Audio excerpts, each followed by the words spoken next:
Hello दोस्तों, तो आज हम बात करने वाले हैं क्रॉनिंग पेनी मॉडल के बारे में। तो इस मॉडल में हम देखेंगे कि हमारा जो श्रोडिंगर इक्वेशन था वेव के लिए, तो वो क्या था। The equation can be given as minus h cut square upon divide by 2m into del square plus U into bracket psi x is equal to E x. ये कहाँ से आया था? ये हमें पता था H psi is equal to E psi. ये हमने परटर्बेशन थियोरी में हमने पढ़ा था। ये यहाँ जो हमारा एच है वो हमारा हैमिल्टोनियन होगा। तो ये जो पूरी जो वैल्यू है वो किसके बराबर होगी? एच के, हैमिल्टोनियन के बराबर होगी। ठीक है। अभी हम देखेंगे कि यदि हमारा वेव वन डायमेंशन में मूव कर रहा है तो उसके लिए क्या होगा। तो उसके लिए जो हमारा डेल स्क्वायर है, तो डेल स्क्वायर हम एक्स के अकॉर्डिंग लेंगे। हम यहाँ पे एक्स को कंसिडर करके चलेंगे कि हमारा जो वेव है वो एक्स डायरेक्शन में मूव प्रोपागेट कर रहा है। ठीक है। तो अब हम देखते हैं कि जो ये डेल है, डेल स्क्वायर, तो हम ये जानते हैं कि जो हमारा डेल को हम कैसे डिनोट करते थे? डेल अपन डेल एक्स आई कैरेट प्लस डेल अपन डेल वाई जे कैरेट प्लस डेल अपन डेल जेड के कैरेट। हम कोई भी डायरेक्शन ले सकते हैं, लेकिन अब इस मॉडल में हम देखेंगे कि यदि हमारा जो वेव है वो एक्स डायरेक्शन में प्रोपोगेट कर रहा है तो उसके लिए वेव फंक्शन क्या होगा। तो minus h cut square divide by 2m into del square upon del x square plus U into psi x is equal to E Sai.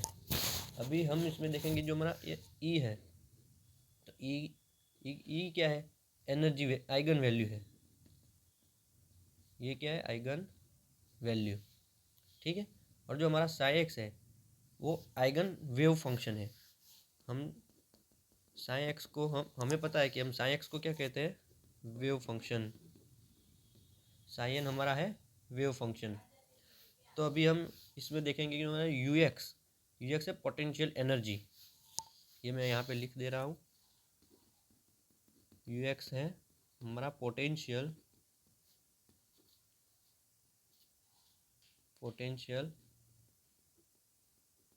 You x potential energy है। तो अभी हम ये हमारा स्क्वायर वेल है, तो हम देखेंगे कि जो हमारा वेव था वो स्क्वायर वेल में प्रोपागेट कर रहा है। ठीक है। तो ये एक्स और ये यू एक्स पोटेंशियल है, ये हमारी पोटेंशियल एनर्जी, और ये एक्स डायरेक्शन है। तो हम इसके अकॉर्डिंग देखेंगे। तो फर्स्ट ऑफ ऑल हम देखेंगे कि हमारा जो एक्स की वैल्यू है वो 0 से ए के बीच में है। ठीक। तो हम हमारे एक्स की वैल्यू 0 एक्स और ये इस रीजन के बारे में हम पहले देखेंगे। तो यदि हमारे एक्स की वैल्यू हमने 0 से ए के बीच में ली है तो यू एक्स क्या हो जाएगा? तो यू एक्स 0 हो जाएगा। तो उसके लिए हम लिख सकते हैं कि द आइगन फंक्शन है हमारा वो क्या है? Linear combination.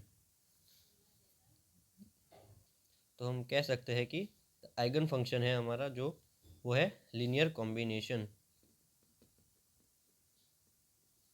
तो उसके लिए हम साई वन जो हमारा वेव फंक्शन है उसकी वैल्यू क्या होगी?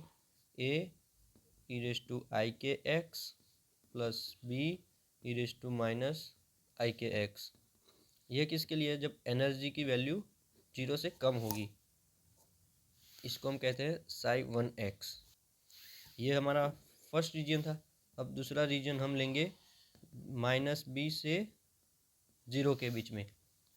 तो उसके लिए जो within the potential barrier है उसके लिए हमारा सॉल्यूशन किस फॉर्म में होगा? Psi two x is equal to e raise to q x plus D e raise to minus q x. ये इक्वेशन नंबर 2 हो गया। और ये एनर्जी की वैल्यू जब 0 से ज़्यादा होगी। तो यहाँ पे जो Q है, Q क्या है? Propagation vector. Q है प्रोपागेशन वेक्टर। और जो X है वो है डिस्प्लेसमेंट डायमेंशन। ठीक है। तो हमने आगे देखा था कि जो दोनों रीजन में जो डिस्प्लेसमेंट होगा वो तो सेम ही रहेगा। तो हम psi one is equal to psi two लिख सकते हैं। Psi one x is equal to psi two x, हम ऐसा भी लिख। तो चलिए इसमें हम देखेंगे कि हम इक्वेशन वन और इक्वेशन टू को हम इक्वेट करते हैं। जब कब इक्वेशन जो दोनों इक्वेशन सेम कब होंगे, जब एक्स की वैल्यू 0 पे होगी। तो साई वन क्या होगा, हमारा जो साई वन है वो क्या हो जाएगा ए प्लस बी, और साई टू है वो सी प्लस डी हो जाएगा। यहाँ पे हम देखेंगे कि हम x की वैल्यू 0 रखेंगे तो ई रेस टू 0 हो जाएगा। ये पूरी की वैल्यू, ये सारी वैल्यू क्या हो जाएगी 0। तो ई रेस टू 0 क्या होता है 1। तो यहाँ पे क्या बचेगा a प्लस बी। और इसी तरह से हम साई टू, हमारा जो दूसरा वेव फंक्शन था, उसमें हम x की वैल्यू 0 रखेंगे तो यहाँ पे क्या हो जाएगा c प्लस डी। यहाँ तक आपको समझ में आ गया। तो चलिए अब आगे का देखते हैं। तो यहाँ हमने psi one is equal to psi two किया, तो उसके वैल्यू क्या आएगी a plus B is equal to C plus D. तो उसको हमने सिंप्लीफाई किया तो हमें ये इक्वेशन नंबर 3 मिला, इसको हम इक्वेशन नंबर 3 कह देते हैं। अभी हम x के अकॉर्डिंगली डेरिवेटिव लेंगे साई वन का, तो वो क्या होगा चलो पहले ये देख लेते हैं। तो हम del psi one by del x करेंगे तो हमें ये इक्वेशन मिलेगा। हमारा ये ए कांस्टेंट है, इसीलिए ए का डेरिवेशन नहीं होगा, ए और बी दोनों हमारे कांस्टेंट है। तो सिमिलरली हम D Sai one by D x हमें क्या मिलेगा, ये वाली इक्वेशन मिल जाएगी। तो उसी तरह से हम del psi two by del x भी करेंगे। तो हम दोनों का डेरिवेटिव लेंगे एक्स के अकॉर्डिंगली, दोनों वेव फंक्शन का।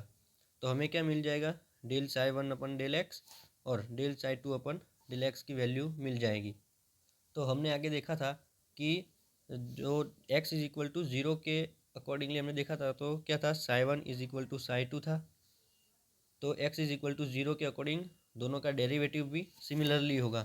तो हम दोनों का डेरिवेटिव हम इक्वेट करते हैं del psi one upon del x और del psi two by del x की वैल्यू हम दोनों को सिमिलरली इक्वेट करते हैं तो हमें ये वाला इक्वेशन मिलेगा। और हम इसको नंबर दे देते हैं इक्वेशन नंबर 4। और यदि हम x की वैल्यू a रखते हैं 0 की जगह पे, तो हमारा जो नया वेव फंक्शन था वो क्या हो जाएगा psi one is equal to a into e raise to i k x plus b into e raise to minus i k a. Sorry x नहीं होगा a हो जाएगा। सिमिलरली ऐसे ही होगा साई टू में। तो लेकिन हमें पता है कि साई टू जब x is equal to A होगा तो वो किसके सिमिलरली होगा psi two x is equal to minus B के। तो हमने इसमें देखा था कि जो 0 से 1 की जितनी दूरी है उतनी ही 0 से माइनस बी की है। तो 0 से a और 0 से माइनस बी दोनों सेम ही रहेंगे। ऐसे ही हमारा जो दूसरा वेव फंक्शन हमने लिया था उसके लिए भी सेम वही होगा। x is equal to minus B के लिए साई टू की हम वैल्यू लिखेंगे तो हम क्या लेंगे c into e raise to minus q B हो जाएगा plus d into e raise to plus q b, क्योंकि हमने x की जगह पे माइनस बी रखा। आप इस इक्वेशन में भी देख सकते हो, यदि हम x की जगह पे माइनस बी रखेंगे तो क्या हो जाएगा c into e raise to minus q B हो जाएगा। यहाँ से x हट जाएगा और यहाँ पे माइनस है तो minus minus plus q B हो जाएगा, d into e raise to plus q b. तो यहाँ पे भी हम psi one is equal to psi two लेंगे तो दोनों की वैल्यू हम ऐसे इक्वेट करेंगे। तो आगे हमें साई टू की वैल्यू पता है कि x is equal to A plus B अब हम लेंगे साई टू की जगह पे। तो जहाँ जहाँ x था वहाँ पे हम ये जो हमने आगे ये हमने जो इक्वेशन देखा था उसमें x की जगह पे अब हम रखेंगे a प्लस बी। तो हम x साई टू में x की जगह पे a प्लस बी रख के हम सिंप्लीफाई करेंगे तो हमारा ये इक्वेशन आएगा। और इसको हम सिंप्लीफाई करेंगे तो हमें ये इक्वेशन नंबर 5 मिलेगा। उसी तरह से हम del psi one upon del x वो हमें पता था कि क्या है, तो उसकी वैल्यू और x इज इक्वल टू जब a होगा तब del psi one divide by del x उसकी वैल्यू और del psi two upon del x की जो जो वैल्यू थी x इज इक्वल टू 0 के अकॉर्डिंग और at x is equal to minus b. हमने आगे देखा था ना कि 0 से a और 0 से माइनस बी दोनों की लेंथ तो सेम ही थी।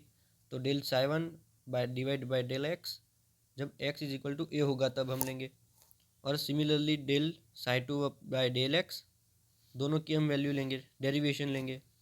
अब हमने आगे देखा था कि del psi one divide by del x is equal to होता है del psi two divide by del x की। तो हम दोनों की जो वैल्यू थी वो उसमें पुट कर देंगे। तो दोनों जो वैल्यू हम पुट करके हम सिंप्लीफाई करेंगे तो हमें ये इक्वेशन नंबर 6 मिलेगा। अभी हमें इसका सॉल्यूशन निकालना है, तो हम इसका सॉल्यूशन ऐसे भी लिख सकते हैं।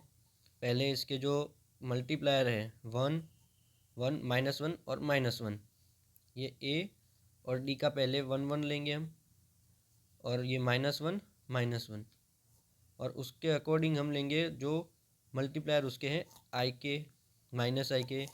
ठीक है, तो इसका सॉल्यूशन हम ऐसे लिख सकते हैं। हमें इसको सिंप्लीफाई नहीं करना है, सिंपली हमें यही ध्यान रखना है कि उसको लिखते कैसे है। ठीक है, मैट्रिक्स फॉर्म में कैसे लिखा जाता है। और इसका सॉल्यूशन हमें डायरेक्टली याद ही रखना है कि q square minus k square divide by z k q into sine h q b into sine k a plus cos h q b cos k a is equal to cos k a plus b k is equal to होता है। इसको हमें simplify नहीं करना है, simply हमें उसका solution याद रख लेना है कि कैसा मिलता है। तो ये वाले इक्वेशन में हम क्यू बी से मल्टीप्लाई करेंगे और एक बार डिवाइड कर देंगे। तो जब हम क्यू बी से मल्टीप्लाई करेंगे और डिवाइड करेंगे तो हमें यहाँ पे मिलेगा sine h q b divide by q b, तो उसकी वैल्यू 1 होगी। तो सिमिलरली हम फिर से वही करेंगे कि के ए से मल्टीप्लाई करेंगे और के ए से डिवाइड करेंगे, तो sign k A divide by k ए उसकी वैल्यू भी 1 होती है। तो हमें नया इक्वेशन ये वाला मिल जाएगा। अभी हमें पता है कि जो हमारा क्यू स्क्वायर है ये वो ग्रेटर देन है के स्क्वायर से, तो हम के स्क्वायर को नेगलेक्ट कर सकते हैं, उसको कैलकुलेशन से बाहर कर सकते हैं हम। तो हमारा के तो यहाँ से निकल जाएगा क्योंकि के की वैल्यू वेरी स्मॉल होती है क्यू के कंपेरेटिवली। तो हमारे पास क्या बचेगा, q square by 2 into a b, यही बचेगा। और ये पीछे वाला जो इक्वेशन था वो तो सेम ही रहेगा। अभी हम लेंगे कि b टेंड्स टू 0 है, यानी b की जो वैल्यू है वो 0 के नज़दीक है। तो हमारा कॉस एच क्यू बी था उसकी वैल्यू 1 आ जाएगी, और cos k a plus B की वैल्यू कॉस के ए के इज इक्वल टू ही हो जाएगी, क्योंकि हमारा बी जो है वो तो हमने नियरली 0 लिया है। तो हमारे पास जो इक्वेशन बचेगा वो q square a b divide by 2 into sine k a by k a plus cos k a is equal to cos k a, ये हमारे पास बचेगा। तो अब हम आगे लेंगे कि P इज इक्वल टू ये जो हमारा q square a b divide by 2 है उसकी जगह पे हम ले लेंगे P, इसको हम नया कांस्टेंट एक P रख देते। तो फिर नया इक्वेशन क्या बचेगा, P sign k a by k a plus cos k a is equal to cos k ए। और यहाँ पे क्या है, हमने जो पीरियोडिक पोटेंशियल का जो डायग्राम ड्रॉ किया था, तो जो पोटेंशियल के बाहर तो सॉल्यूशन मिल ही नहीं सकता, तो वो सॉल्यूशन इज़ नॉट पॉसिबल। और जब वैल्यू पोटेंशियल के अंदर होंगी तभी वो हमारा सॉल्यूशन मिल सकेगा। तो यहाँ पे आ जाएगा solution possible when wave function is in the potential barrier, potential barrier के अंदर होगा तो ये सॉल्यूशन मिलेगा। तो ये था हमारा क्रॉनिक-पेनी मॉडल। तो फिर चलिए दोस्तों आज के लिए इतना ही रखते हैं, मिलते हैं अगले वीडियो में। धन्यवाद।